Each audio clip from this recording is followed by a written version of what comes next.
Okay, guys, for the last couple of days, I have been agonizing about this orgasm quiz that I did, poll that I did. Of the 220 people who responded, half of them said they had faked an orgasm. And I feel like we should be past that, folks. And so I want to talk about that today. I get it. I totally get it. And if you looked at the reasons why most women talked about having faked orgasm, and a lot of the women said they used to, but they don't anymore. So yay, you, go you. I'm so proud of you. Hug, group hug. But I get it. Women do it because they worry about their partner's feelings. They somehow feel like he'll be insulted if they don't have an orgasm, or he'll think of less himself, and they don't want to be responsible for that. They just want to get it over with, right? They're not enjoying sex and they just want it done with and over with. And so that's the reason. Or they feel broken and not normal, and they feel like somehow they'll appear more normal and happier and a better person, and their partner will be more interested in them if they fake an orgasm.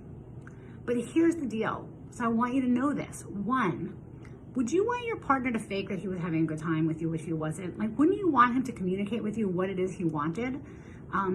He can't fix it. And if you couldn't fix it, like if your partner really was unhappy with something about your sex life and he pretended that it was great all the time, so you couldn't fix it or address it, you would feel terrible about that. And I feel like you need to give other people the same respect that you want to be given. So that's number one. Number two, you have a right to say, I'm finished.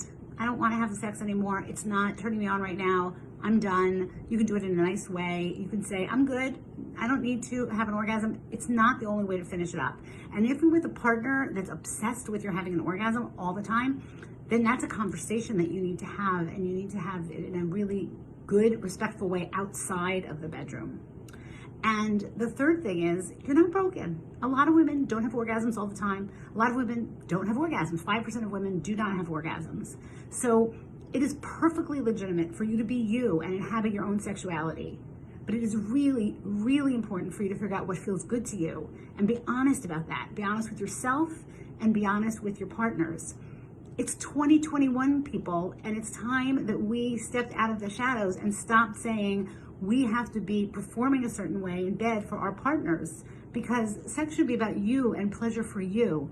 And there's lots of ways to get pleasure, and orgasms is one of them, and that's amazing, and I'm all about helping women have orgasm, but faking it just never really adds up to an additional positive piece of your sex life.